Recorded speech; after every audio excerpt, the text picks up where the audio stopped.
Previously on All Things Unexplained. So some of that, I think, sir, we'll save for closed session.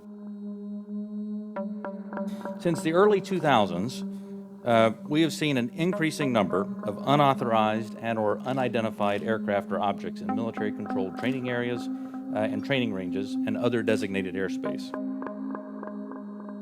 Any given observation may be fleeting or longer. It may be recorded or not. It may be observable by one or multiple assets. In short, there's rarely an easy answer. For example, let me share with you the first video that we have here today, which shows an observation in real time. In this video, U.S. Navy personnel recorded what appears to be triangles, some flashing, recorded several years ago, off the coast of the United States. What can you say to give the American people confidence that you aren't just focusing our attention on low-hanging fruit with easy explanations? It's fair to say that you are a science fiction fan, is that correct? We've been looking at the space domain, things in the air domain, but also in the ground domain. And of course, we're very interested in what happens in the underwater or sea domain, if you will, subsurface domain. So some of that, I think, sir, we'll save for closed session. Allies have seen these.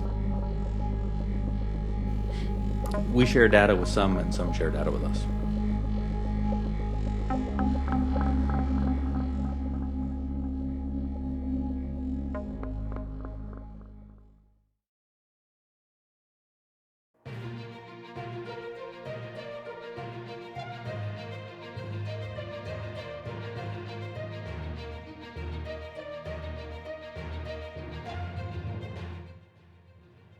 All Things Unexplained.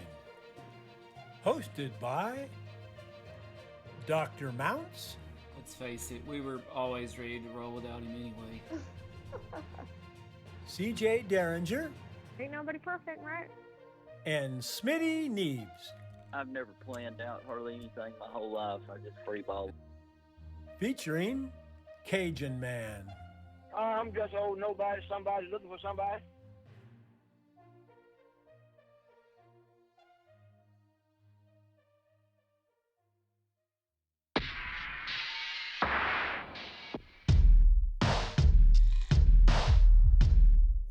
Yeah, this guy, Representative Gallagher, I think was the only one of the entire hearing that was just like, screw it, I'm going to ask these questions. I'm never going to be invited back, but I'm going to do it anyways because this is my one and only opportunity. And he starts off asking about Project Blue Book and potential other projects. Specifically ATIP. Could you describe any other initiatives that the DoD or DoD contractors have managed after Project Blue Book ended and prior to ATIP? I was like, began? Project Blue Book. Did anything also predate Project Blue Book? So I can't speak to what may have predated Project Blue Book. I mean, of course, there's Roswell and all these other things that people have talked about over the years. Roswell, really? What about it? I'm familiar with Blue Book. I'm familiar with ATIP. I haven't seen other documented studies that have been done by DoD. I love how he doesn't know about anything between or before. So are we. Familiar, yeah. I'm familiar with that. Yeah. And you know what? How can you drop a Roswell reference at a UFO hearing and just leave it dangling like that?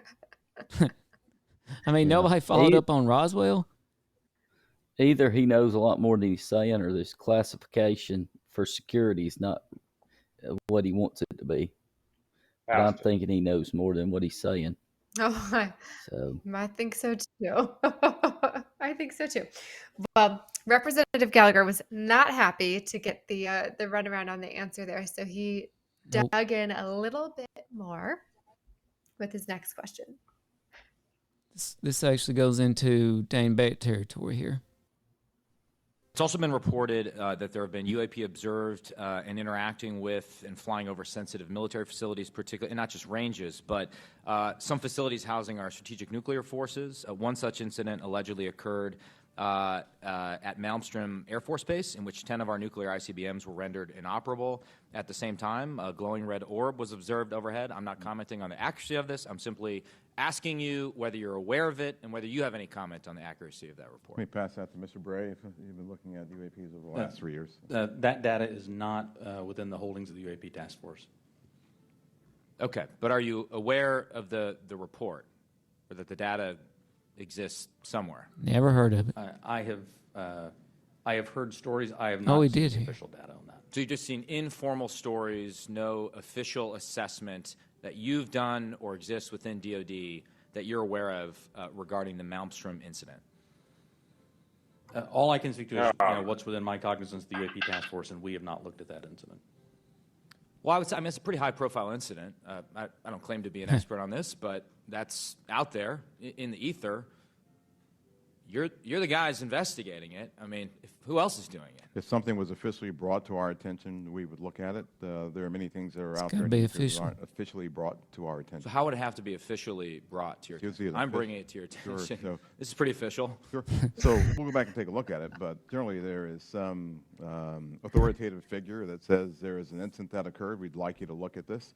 But in terms of just tracking what may be in the media that says that something occurred at this time, at this place, there are probably a lot of leads that we would have to follow up on. I don't think we are resourced to do that right now. Well, I don't claim to be an authoritative figure, but for what it's worth, I would like you to look into it. And Sure. if for no other reason, you could dismiss it and say this is not worth wasting resources on. Will do. I just love them. So much to unpack there. So much to unpack. First of all, this Malmstrom Air Force Base UFO incident, which, by the way, is near our friend Dane Beck's plot of land in Montana. Yes, sir. Yeah, I've been around that Air Force Base 1,000 times, Wow. probably. I think Great Falls is the third largest city, more like a town, in Montana, and it's because of Malmstrom. And Montana is the Big Sky State. And it's called that cliche, but when you go there and you look into the heavens at night, I mean, there's a lot of activity. But even more fascinating outside of Malmstrom is all over Montana, there's these unmanned missile silos in remote areas. You can stumble onto them accidentally, going down a logging road, and deep into the trees, you see these big razor wire fences and property of Air Force signs. And it's kind of creepy, kind of gives you an ethereal feeling. That is creepy. And, when he brought up Malmstrom, I think I spoke to CJ off air about this. You thought, okay, this was a recent incident, right? But this Malmstrom UFO incident happened in March 1967. Was it really that far back? Yeah, and another thing, if they don't have the resources, to look into something, who in the world would have the resources? I mean, I would think they have all the resources they need. Nope. Apparently they're on a tight budget. Yeah, I'm sure they are.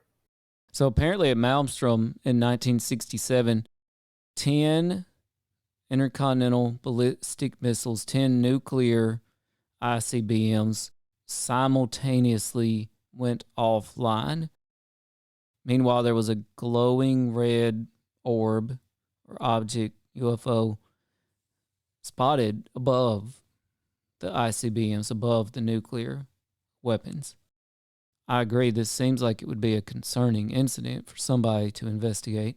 All 10 of them simultaneously. Well, and to have Yes. to have the technology to do that back in 1967 is pretty wild.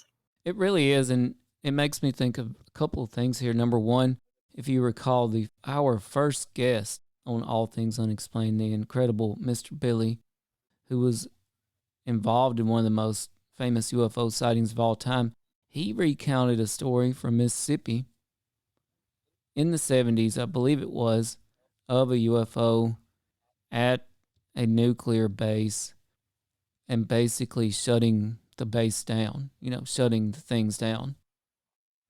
And Mr. Billy relayed that to us. So I thought similar time frame, eerily similar stories. It also made me think about And I'm sorry I lost my train of thought on that. That's what happens when you get old, Mount. Yeah, I know. Did it make you think about the Cold War? Well, that was it was the Cold War. Smitty, it was our show. So it also made me think about, I postulated, are we about to see, these nuclear tensions are rising with Russia. Could we see the revealing of advanced U.S. technology that can shut down other countries' nuclear capabilities if it came to that, preventing World War III, preventing simultaneous atomic destruction? Let's hope so. I mean, I would hope so. I would think that would be a good time to pull it out and use it. So. Now's the time. Yeah. And not only us and Russia, was it India and Pakistan is hot and heavy. Afghanistan now with possible nuclear activity. North Korea. I thought that was part of the Robert Saleh talking about Malmstrom Air Force Base, and then bring it to today's date and just talk about all the nuclear tension rising and just the catastrophe it can cause. I don't know, the whole nuclear activity is pretty alarming. So I hope we have the technology to shut it down. Oh, yeah, listener George Winters, Alabama. George says, and by the way, I'm sad to report somebody has vandalized Alabama George's water bottle with some Ole Miss duct tape. I was sorry to hear about that, George, but he says, sounds like the Chernobyl incident. You know what? I do believe there's a lot of mystery and unknown things that are, have never been revealed about Chernobyl. Yeah, we might have to unpack that on another show. Little trip, maybe. Yeah, let's just go to Chernobyl. Oh, goodness. I mean, we can go fishing in that pond. I hear it's a great time to be there. I'm kidding. Let's don't go anywhere near there. So he quickly followed up the Montana questioning with, I believe, another hot topic, right, CJ? About a memo. Admiral Wilson memo. And then finally, are you aware of a document that appeared around 2019, sometimes called the Admiral Wilson memo or EW Notes memo? They got befuddled at this. No.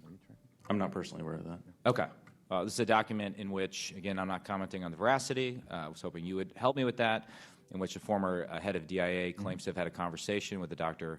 Eric Wilson and claims to have sort of been made aware of certain contractors or DoD programs that he tried to get fuller access to and was denied access to. So you're not aware of that? I'm not aware, Congressman. In my 10 seconds remaining, then I wish he had more than 10 seconds. Yeah. More. I mean, yeah, I feel like the most interesting guys with the best questions should get more than 5 minutes. Yeah. They do that on purpose. Right. But this Admiral Wilson memo, Dane, do you know any more about that? It's hard to find stuff on that. No, I listened to a little bit of Robert Saleh talking about the incident in 1967. Seems like they hit dead ends so quickly. And when somebody does have a really fascinating question, they give a quick general answer and move on to the next one. Yep, that's true. Kind of like your answer right there, Dane Beck. Yeah, a little bit. Time to move on to the next one. How about Our near misses? Did you get any research on that one, Tim? All I could gather was it was a memo at some point from Admiral Wilson, and it involved UFOs. It involved seeking further information that even, you think about this, that even an admiral is locked out from. And it all goes back, I've talked about this book that I'm reading and using kind of as a reference point just because it keeps proving true, called Day After Roswell, written by a former Army colonel. And everything he lays out in there just matches up to what we see and what we hear about. And it totally makes sense because he relayed how the military branches totally compartmentalized this. Everybody was on a strict need-to-know basis. And basically, you had admirals, you had presidents, all along the way that could not get to the information.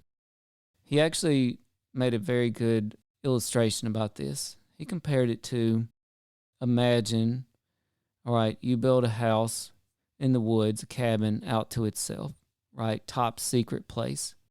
And in this house, in this cabin in the woods, you put this vault of secret information in there, right? And somebody discovers it. And so you move it to a new house, new secret location, right? And in order to find the new one, somebody has to first find the original one and then find the second one. And then you tear that one down because they finally find it, and you build a third one, and you build a fourth one, you build a fifth one, until eventually the chain of information that you have to pour through, the data that you have to pour through, the paperwork, the layers of bureaucracy in order to find where the real secret information is actually hidden at is insurmountable. And I think that's what our Admiral Wilson was facing with this memo. Hey, how can I get to the truth? And it's a labyrinth. Oh, kind of like unpacking what you just delivered there. All right. I nearly understood That was it. well said, Tim. Nearly understood it. But yes. We'll just have to try an experiment. We will, yeah. Well, that takes us to near misses. They talked about some near misses in this hearing, which got me a little bit worked up. Thank you, Mr. Chair, and thank you to both of you for this was appearing actually today and for your interesting, public very service. interesting. First question is, there have been no collisions between any U.S. assets and one of these UAPs, correct? We have not had a collision. We've had at least 11 near misses, though. I thought, wow, when he said that. And we know that's not even accurate because we have interviewed somebody on this show, Cheryl Murphy, who back in January of last year, is that right? Was it that long ago? Yes. Was on a commercial flight and had what we all believe a hypersonic missile or some type of missile out her window. We did a whole podcast on this. We showed pictures. We put pictures on our Facebook page. And you know what? Nobody cared. Nobody cared. It was so frustrating. It was like, oh, A-Rod and J-Lo broke up that day. So forget the missile outside of the commercial flight from American Airlines. We'll just sweep that under the rug. But if we're reporting that on our show, there's more than 11 near misses. I am certain. Yeah. And do we really think that if there had been a collision that he would have told us? And by the way, he did not say this is for eternity, right? Like since the formation of the Navy till present. He pretty much already said this is like the last 3 years, right. Something along that effect, right? And just the Navy. And again, not the Air Force, not the Army, not the Marines. So not commercial airlines. Not commercial flights. Very, very vague answer. Opens up a lot more questions. And per usual. So many questions. Yeah, how many commercial airlines have gone down that it's just been blamed on pilot error or a flock of birds or the Canadian geese. Yeah. What is it? Weather balloons. Yes. People on the ground with laser pointers. So after the near miss comment, somebody had asked, are we trying to communicate with these objects? Are they communicating with us? Are we communicating with them? Like, oh, this is the United States Navy. You are in our airspace. We have authority to shoot at. Oh, it's just a kid's birthday balloon. Never mind. Or they're gone already before we could hit the button. And maybe we'll talk about those 11 near misses or any place where there's close proximity. I assume, or tell me if I'm wrong, there's been no attempt, there's no communications or any kind of communication signals that emanate from those objects that we've detected, correct? That's correct. And have we attempted to communicate with those objects? No. Well, a thought never crossed my mind until now.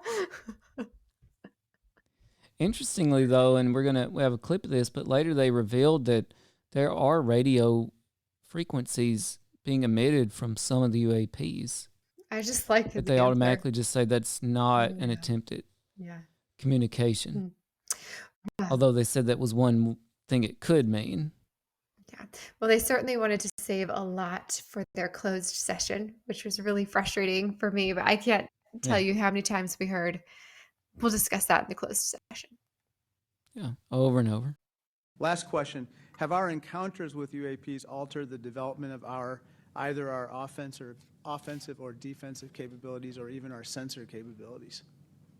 We'd take that for the closed session. Okay, great. Great. Good. That happened over and over. We can save that for closed session. Smitty, you know, you and I debated one night, are these UAP, do they simply have stunning evasion ability, or is there more? Do they have any offensive capabilities, for example? I don't know. That's a good question. But, you know, the thing about it is maybe their offensive capabilities have been the cause of some of these plane crashes, and we've never heard about it. So, you know, it's possible. Things have been shot down by accident many times. Disinformation, Smitty. But we have This is debated. disinformation. Yeah, disinformation warning. Yeah. Be careful, they're listening.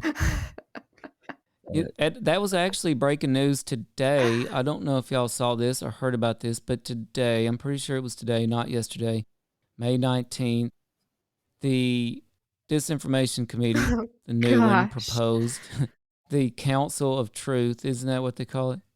The Council of Truth has already been disbanded. Oh. Terrible idea. The Council of Truth. That's mighty. Yes. The Grand Council of Truth has been disbanded. This was the most disturbing part of the whole congressional hearing to me, this part.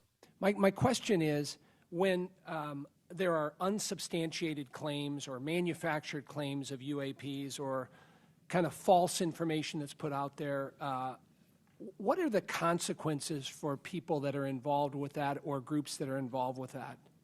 So one of the concerns that we have is that there are a lot of individuals and groups that are putting information out there that could be considered to be somewhat self-serving.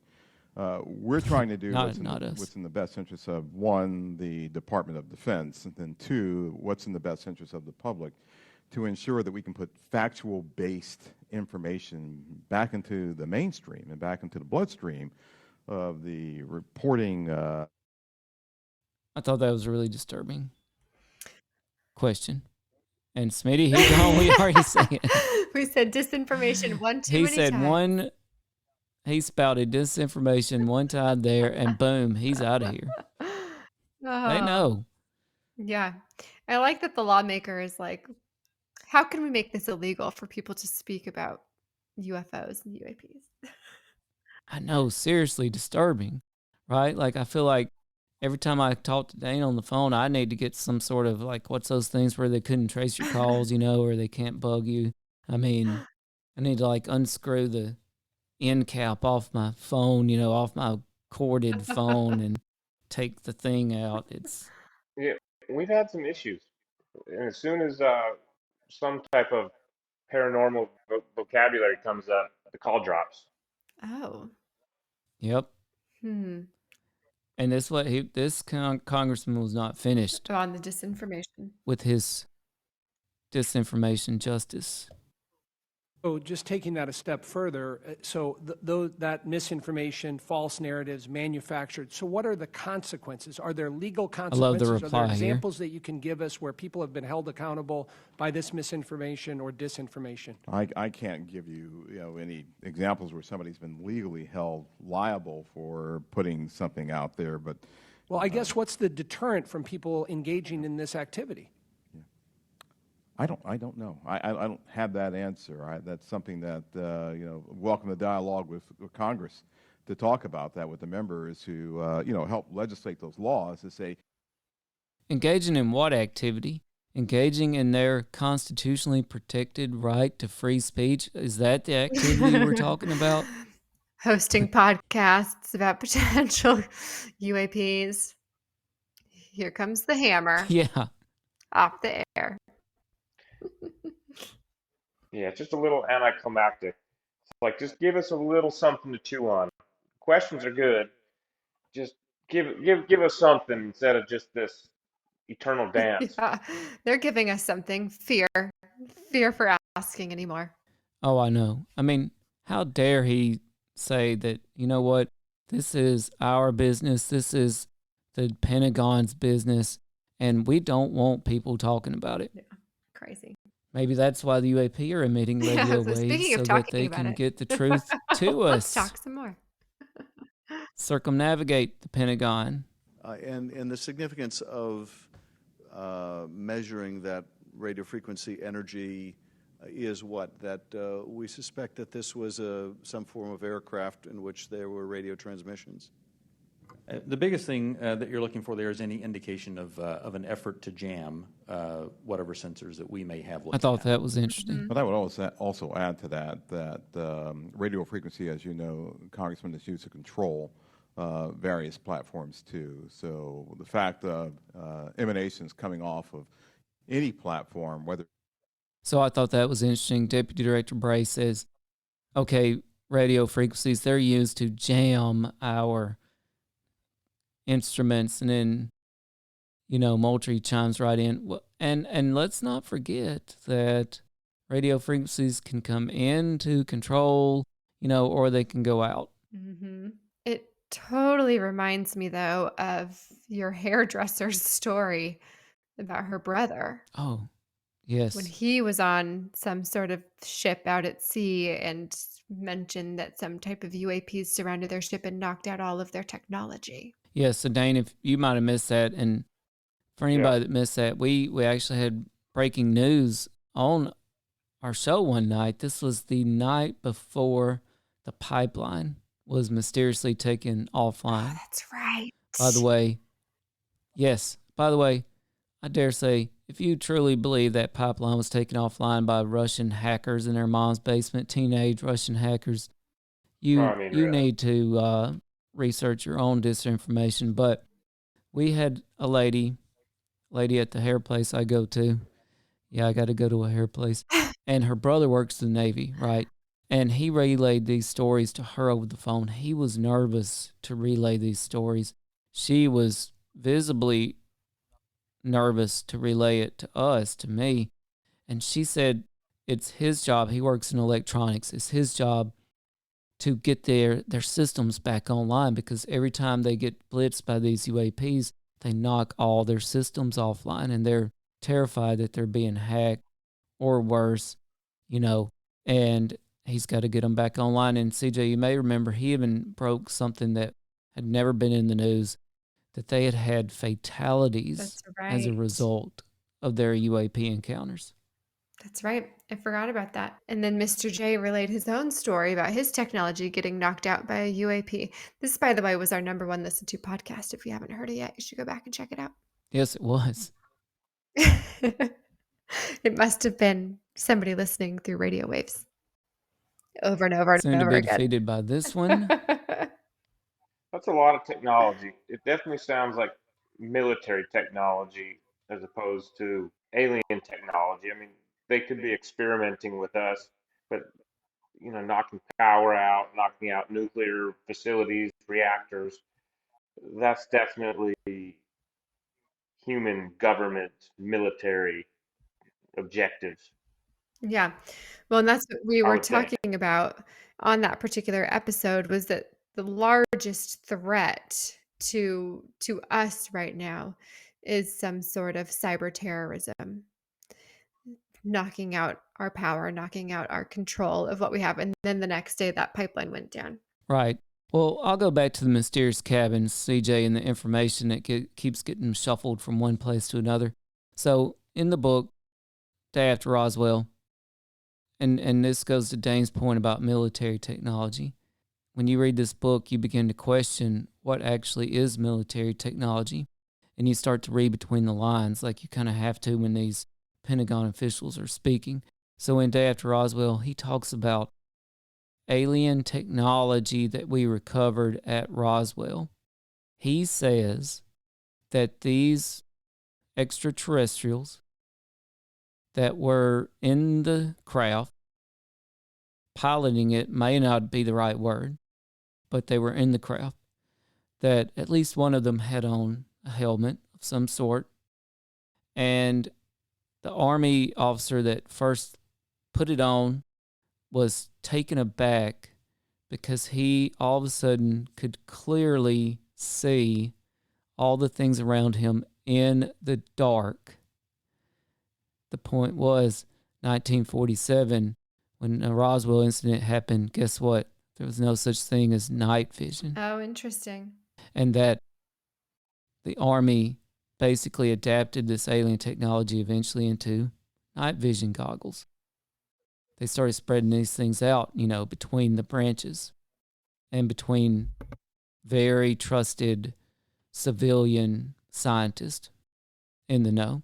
And so it got to the point, though, to where, okay, what actually is real military technology and what was just harvested or adapted from the Roswell crash?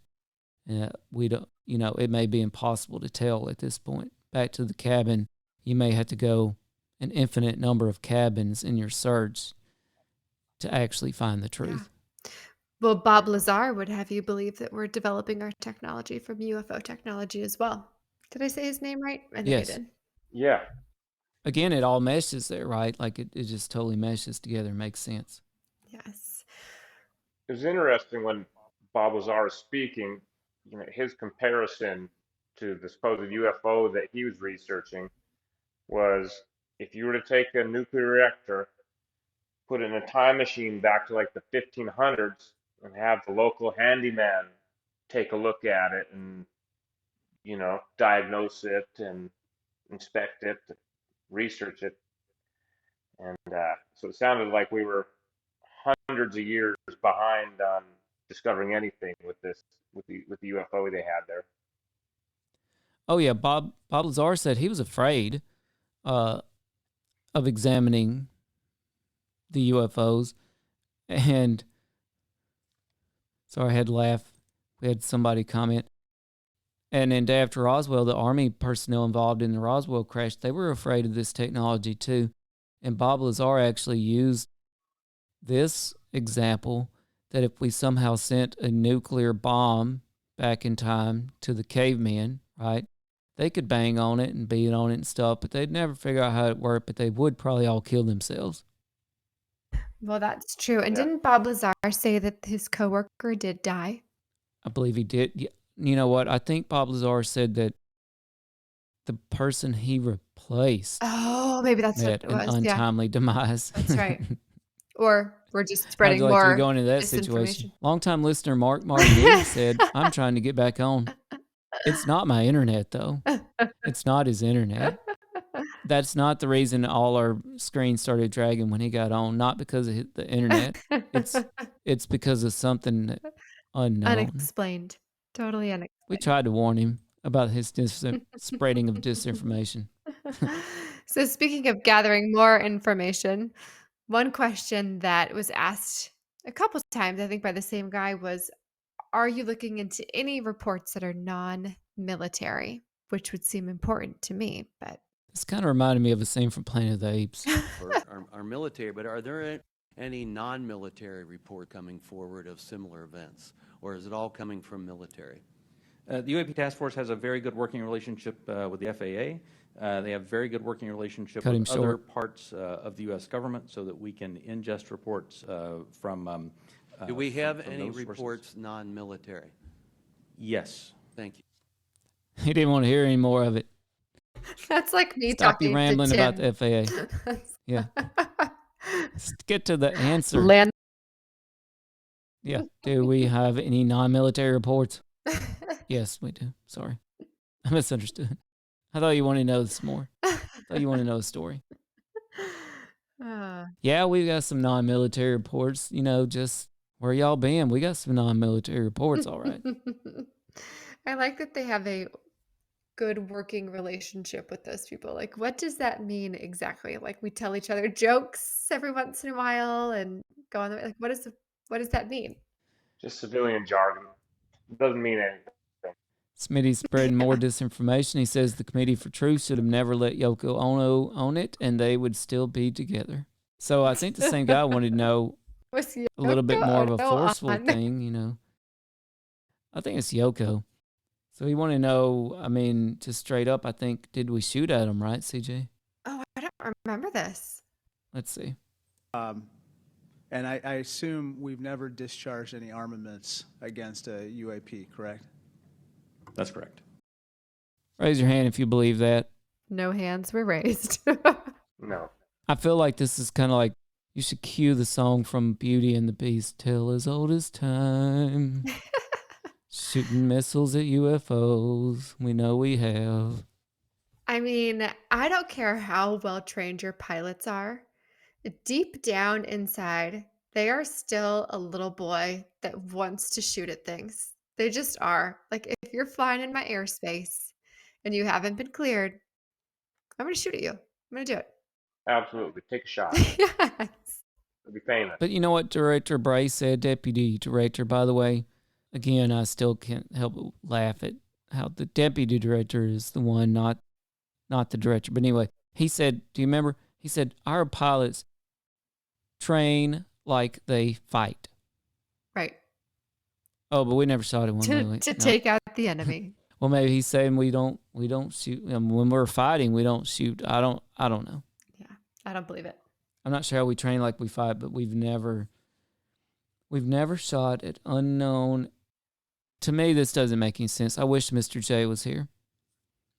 In our airspace. Yeah, we've had unknown craft in our airspace defying the laws of physics. By the way, we don't communicate with them. We haven't tried to, and we haven't shot at them. I feel like, is this too much Top Gun? But in my mind, should we not be, one, attempting communication, and then two, possibly saying, all right, you're going to be shot down if you don't leave the airspace or communicate? That's what I was saying earlier. But then, they realized that, again, just another weather balloon, so no need to shoot. I don't know. You gotta shoot at weather If balloons. I was out at sea and there was a swarm of drones around my military craft, I'd shoot them down. If I didn't know whose technology they were, I don't care if I thought that they were another branch of the U.S. military. They're done. That can't be happening.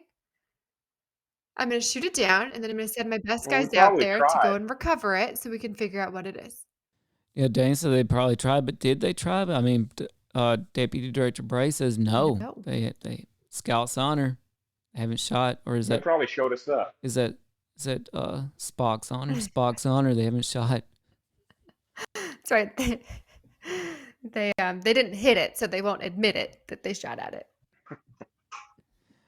Well, I think the next question was logical too, CJ. They did bring up Roswell after all. About wreckage, yes. Do we have any wreckage? Yes. How about wreckage? Have we come across any wreckage of any kind of object that has now been examined by you?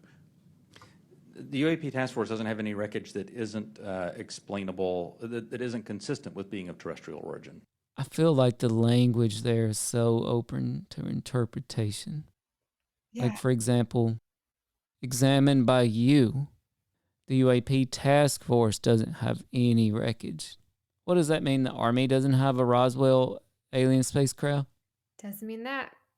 I mean, maybe their job is just not to have wreckage. I thought it was a good question, but just asked wrong. Like he even specifically asked, do you, the UAP task force, have any wreckage? Right. Why not just go ahead and lay it out there? Were there UFOs recovered at Roswell, for example? Dane, he gone. Top 2 internet signals remain, but Dane was spreading a little bit of disinformation too. Military took him out. They took him out. Correct. I repeat, he was talking about USOs and skipjack tuna fish. Take him out. Take him out. Stream force. Signal gone. He gone. Smitty is still here, hanging around on his DSL. You reckon he's heard of fiber? One Da-ding, person. da-ding, da-ding. Google Fiber, what's that all about? One person per year dies from hot air ballooning, so launch the missiles. They may have a valid point. Oh my. Speaking of Dane and his water UFO encounters, Water they needed some more sensors. water sensors.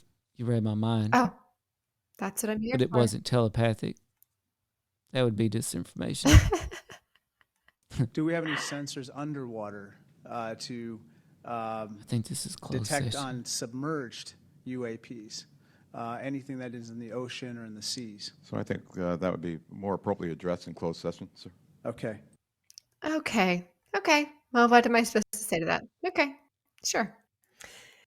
Yeah, that's so little giveaway though that they do think that there is something worth looking for underwater.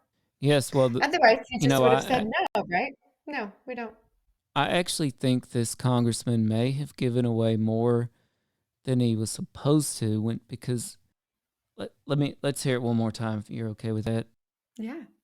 Do we have any sensors underwater to detect on submerged UAPs?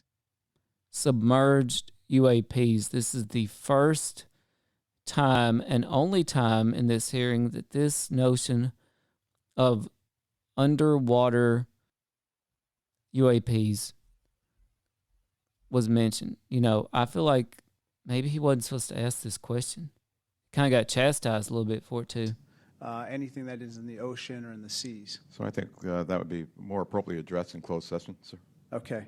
Listen to the way he answered that. He actually said, I thought it was a little bit of a chastising. That would be more that was the first time they didn't say, we'll talk about that in closed session. She said that would be more appropriate in closed session. Yeah. Well, it really all together just circled back to essentially what we've been saying this entire time. The government wants us to believe this could be our technology. This could be our adversary's technology. This could be extraterrestrial technology. We're going to let you think whatever is most convenient for us in the moment because we don't want our adversaries to know the things that we have. We don't want our adversaries to know that we know the things that they have. And we don't want you to ask any more questions about the technology we have. So we'll tell you it's extraterrestrial. Like it all just whatever's convenient to them, they're going to use in the moment.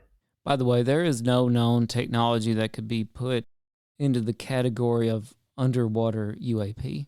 I mean, sure, there are, small manned submarine type vehicles, unmanned submarine type vehicles, but there is nothing underwater civilian or that we know of military that has, aside from maybe our nuclear submarines that have advanced, what we would think of as UAP technology. And Smitty's back, by the way. I think he's muted, but he's back.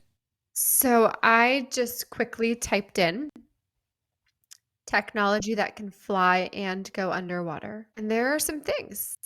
Apparently there's something called the Naviator, which is a drone that can fly just as easily as it can swim. A quadcopter that works in the air and underwater. So there do seem to be some drones that can do both. But can the Naviator go from flying directly into the water? Okay, let's see. And below? Can it emerge from the water and go directly into flying?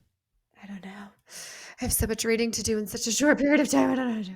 I don't think so. Am I muted? No, we hear you, Smitty. Yep, it can go from flying to underwater. I'm watching a YouTube video on it right now. The Naviator? But it's called, but it's not big at all. So who makes the Naviator? I guess the Navy? It said Rutgers University. Rutgers. I'm looking at one. I'm looking at a different one, not called the Naviator. I'm not actually sure what this one is called, but it says it was partly funded by the Office of Naval Research. The military applications seem readily apparent. An aerial and aquatic drone could quickly assess threats in the water or on enemy terrain and evade detection. It's pretty neat. But whether I cannot answer your question if it can do it seamlessly. Right. Either way, it seems an incredibly novel thing, right? Yeah. Yeah. And it's like day after Roswell said, it said we continue to this day to fuel our own innovations with the alien technology. Right. And that when you read these reports, okay, we're submitting for this much funding to research foreign technology. Looks mundane. Nobody thinks anything about it. Okay, give them $500 million, whatever. Office of Foreign Technology, developing new weapons applications for the military, fine. But only when you start opening the doors, in the folders and digging, and you're like, oh, wait, snap. They're actually trying to, create new technology based on alien recoveries. Yeah. Potentially, of course. Potentially. There's some crazy stuff out there. Bubba Watson has a jetpack golf cart now. This was back in 2016. I have seen a lot He of also has a remote control golf carts, not carts, but bags on the course. Really? Well, this dude Yeah. is flying. Like he's flying up in a little helicopter-like thing. It's crazy. Yep. Well, despite what we might think about this congressional hearing, it was quite the historic event. First one, like you said, CJ, in over 50 years that Congress asked questions about UFOs from Pentagon officials. And so we do have to give it that, no matter what we think about it. But I'm curious, CJ, what was your overall takeaway of this hearing? I did feel a little bit like they were still just trying to pacify us. They didn't give us any new information. They weren't going to share any of the important information. They were just coming on camera to say, listen, we're trying to get you all to stop asking questions and just trust us and let us do our job. Here's just a little bit of information for you, but I didn't walk away after 90 minutes feeling like I knew any more than I did before. Yeah, it was pretty bland. It was like they wanted to try to say a lot, but like I said earlier, they were basically saying a whole lot of nothing. The information they released was already literally stuff we knew, for the most part.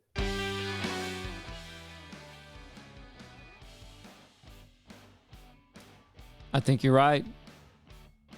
I think if it was a movie, I would have given it 2 out of 5 stars. Not very original. Same old plot.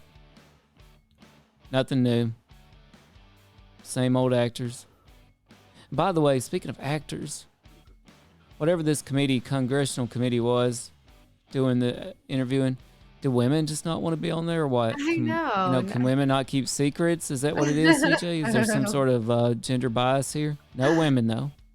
Not a one. Well, I kind of disagree with you about the same old actors. They actually had the understudies answering the questions. Yeah. Because it was the assistant director instead of like the director. So the understudy was the one that was in charge of this. They definitely didn't have the officials there. That's for sure. No, it's like getting the Pee-wee referees to ref a SEC game. So. CJ, you got anything else for us tonight? I don't. It was fun to listen and break all of that down. It was. I wish we could break down the closed session, but maybe one day. No. Goals. Maybe next time. Until then, I guess it's as it should be. It remains unexplained. Nope. How fitting. All right, Smitty, you want to take us out? Be happy, be strange, and listen to all things unexplained.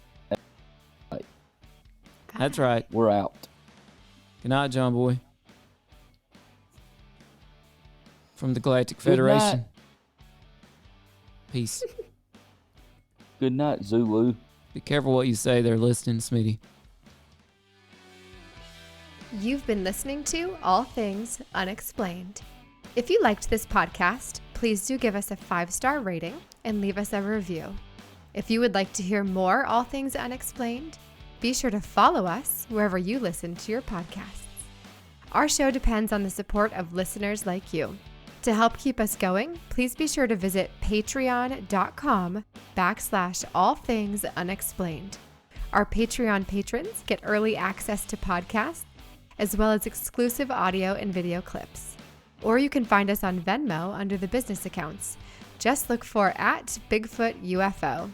Additionally, you can support us at buymeacoffee.com/unexplained. If you can't get enough of us, go ahead and check us out at allthings-unexplained.com. A special thanks to our producer, director, sound mixer, editor, and the man who wears far too many hats. No, seriously, he wears a lot of hats. Dr. Tim Mounts. Without you, we couldn't keep the lights on.